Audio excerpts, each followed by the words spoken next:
good news that I'm announcing. Those of you who follow my actions and the actions of our department know that we are on the side of caution, of information, of leaning forward, and we've made a promise to always be transparent and bring awareness to what's happening in our community. When we were alerted last week that a child in our community was a presumptive positive, we took all the necessary steps to immediately inform the community, to mitigate exposure, to contact trace, to try to identify anybody else who might have been might have contracted the virus. As I mentioned the day we made the announcement, we send some of our samples to the CDC. That's what jurisdictions all over the country do. About 10 to 15% of the monkeypox tests that we do here locally are sent to the CDC, and they test to verify that, in fact, that is the virus they've tested for. When we do that with COVID, for example, they let us know which variant it is.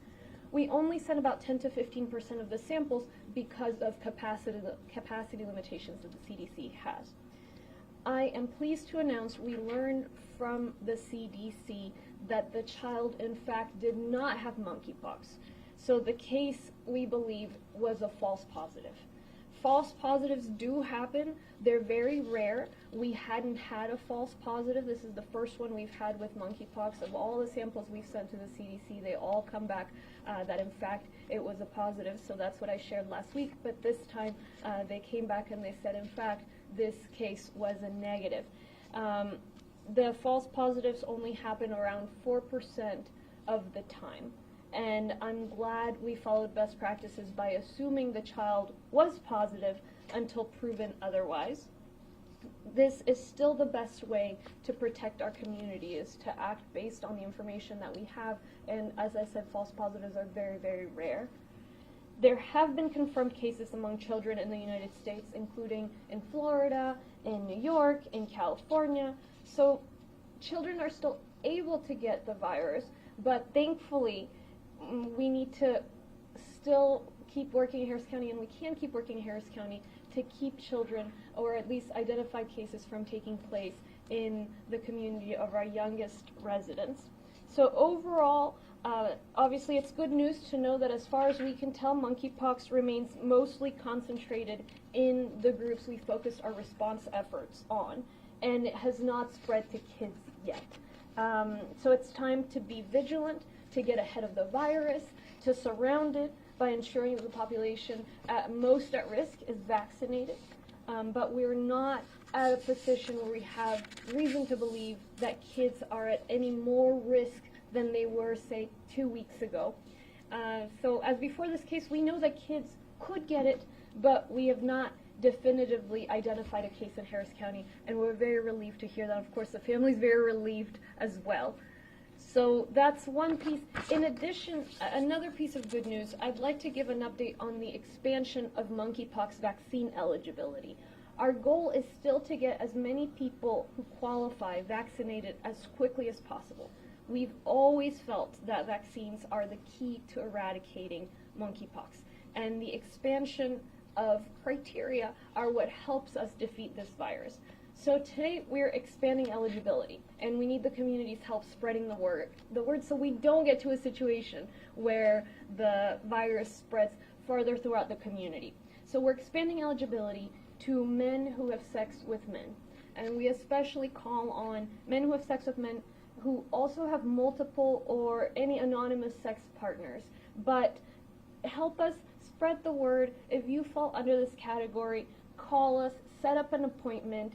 If you're not sure whether you meet the criteria, you can also call. The phone number is 832-927-0707. The full eligibility also includes people who are HIV positive, who are on HIV PrEP, people who've got a diagnosis of chlamydia, gonorrhea, or early syphilis. So it's good news that we're able to provide the vaccine to more populations. And together with the city, our health departments, our medical community, our larger community, we're working every day to learn as much as we can about this virus, to work to outsmart it, and try to stay ahead of it. Final piece of news for today's court, we're expected, I hope, We've got a proposal that is very, very exciting, very, very important, and I hope that my colleagues will join me in supporting a $20 million investment in behavioral and mental health today. We will have media availability heading your way later in the week if in fact we're able to pass that proposal. But it's very exciting, important for our community, especially in a state that ranks last in mental health. So let me repeat briefly in Spanish and then we'll hear from Dr. Brown. Tenemos buenas noticias esta mañana. Todos que me conocen nuestro Departamento de Salud Pública, saben que siempre trabajamos de una manera proactiva, con transparencia, con información. Por esa razón, la semana pasada, cuando nos enteramos que un pequeño, una pequeña de menor de 2 años era presunto positiva para el virus, la viruela del mono, le informamos a la comunidad inmediatamente. Tomamos esa muestra, salió positiva, se informó a la comunidad.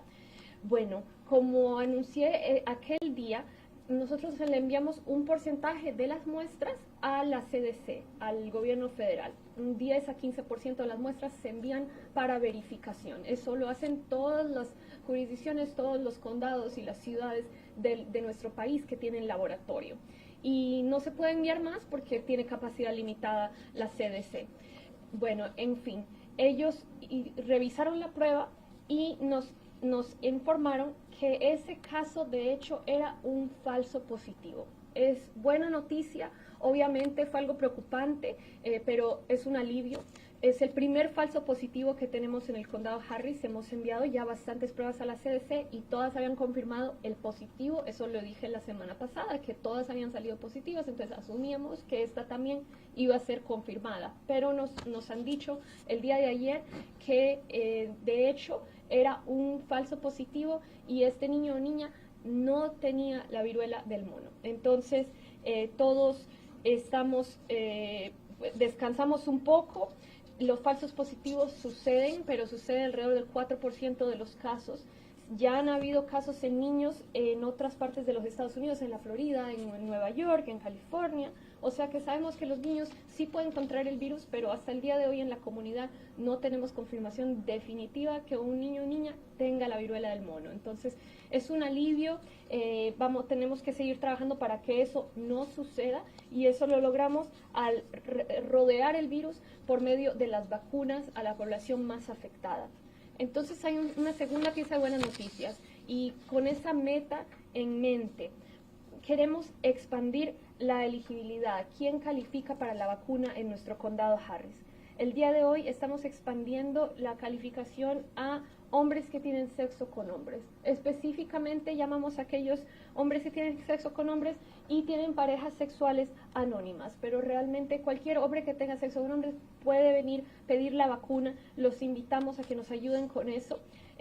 Pueden llamar al 832-927-0707 para sacar la cita y para poderse vacunar. También puede recibir la vacuna si tiene VIH, si está en profilaxis de exposición al VIH, en diagnóstico de clamidia, gonorrea o sífilis temprana. Toda la información está en el internet, readyharris.org o por teléfono. Y la línea está disponible en español. Entonces, son buenas noticias que podamos vacunar a más personas, que este niño o niña no sea positivo. Finalmente, es un día positivo para nosotros en cuanto a este virus. Espero que esta comunidad se vacune para poder avanzar. Y finalmente, quiero un corto anuncio acerca del tema de la salud mental. Sabemos que este estado es el último en los Estados Unidos en cuanto a salud mental. Hoy día hay una propuesta para casi $20 millones para atacar la salud mental, los temas y retos de salud mental en nuestra comunidad. Entonces espero que mis colegas nos acompañen al apoyar esa propuesta y si pasa la propuesta tendremos una rueda de prensa más tarde esta semana, a finales de la semana. Entonces lo dejo ahí. We're going to hear from Dr. Erica Brown. Thank you, Judge. As mentioned earlier, we are excited to expand our criteria. Recall last week we expanded to those who are living with HIV, and this week we have adopted all of Department of State Health Services recommendations to expand to and include men who have sex with men, as well as anyone who has a skin condition known as atopic dermatitis and or eczema, and some other immunocompromising conditions. Again, this is an effort to make sure that we're doing all we can to prevent the spread of monkeypox in our community, and we'll continue to evaluate on a daily basis and determine next steps going forward. Thank you. We'll take any questions. Judge, with the expanded criteria for vaccines, how well do you think the county will be able to meet the increased demand? I know the supply of vaccines has been something that you said we don't have enough of at this point. Yes, so the fact that we were able to multiply the dose, how many doses are in one vial, really helped us, and we hope we want. It's a bit of an art in terms of making sure that demand meets supply. Right now, we want to try to get ahead of it. So far, we've been right on the edge, and we're saying that multiplication leaves us with around 9,000 doses. That's including first and second doses, and we want to see what the demand is. The good news and the reason we're willing to sort of lean forward in this way is we've been told by the federal government if we get through 85% of our allocation of that 9,000 that we have left, we can request more and they will send more. And that was something that wasn't certain in the past. They'd sort of given us some and then taken away some. And so we're at a place where we're saying, please come get vaccinated. If you fall under this criteria, if you're a man who has sex with men, please help us out, help your community out, put yourself in a safer situation by getting the vaccine, and we are ready. We've got some mobile vaccination sites, we've got fixed vaccination sites, we've got an expansion plan that we were already drawing up and building up for with the hope that we would receive more vaccines and have more demand. So now it's the turn of the community to do their part, and if we see an explosion of demand, we will adjust and we will ask the federal government for more vaccines, but frankly, that would be good news. And we also have experiences with COVID doing a randomized system, so that's also what we would probably move to. But right now we just have to see what the response from the community is going to be. So given that change from the federal government, you feel like going forward, you feel more confident in being able to expand vaccination efforts and have a more steady supply, I guess? Yes, that commitment that they made, that if we hit 85 to 90%, that was a game changer. And so if they abide by that, we're in a good place because we know that we're not going to give people first doses and then not have second doses to give them. So we're comfortable expending all of the doses, or most of them, 85%, and then getting another shipment so that we can meet that second dose commitment 4 weeks later. And Judge, referencing the toddler, just to clarify, was it the CDC that determined that this was likely a false positive then? And then also, how is the child doing now?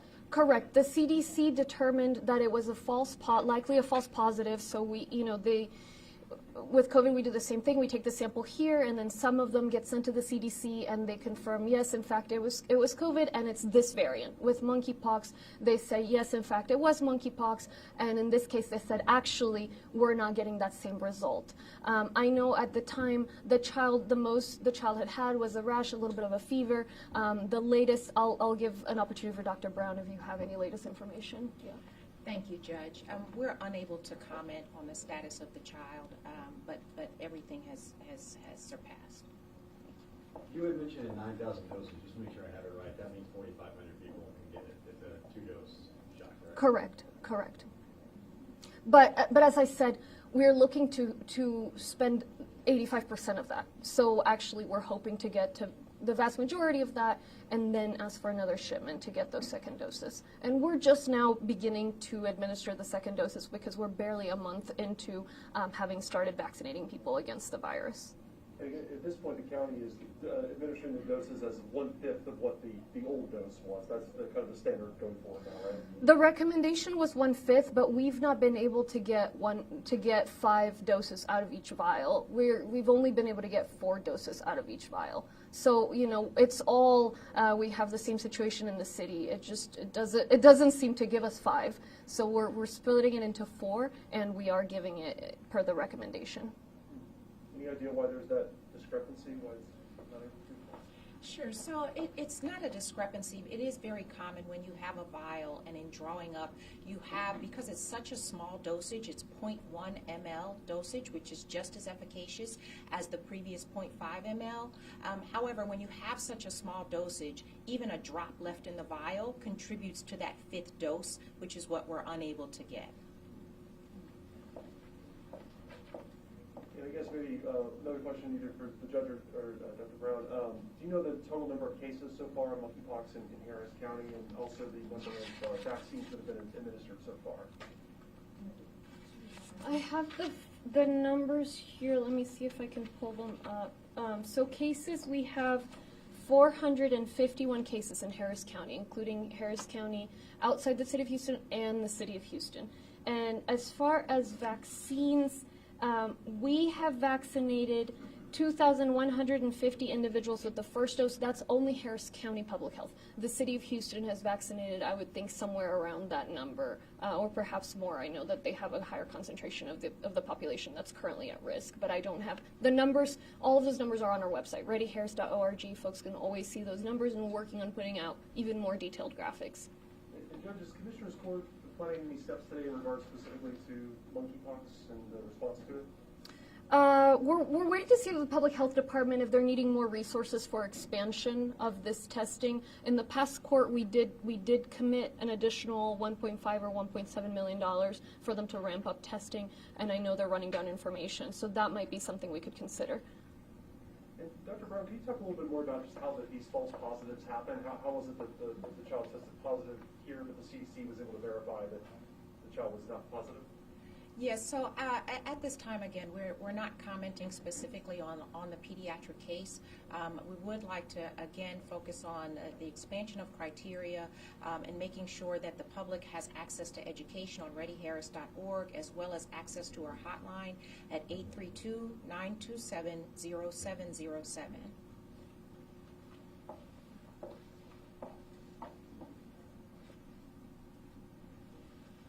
Any other questions? Okay, thank you so much.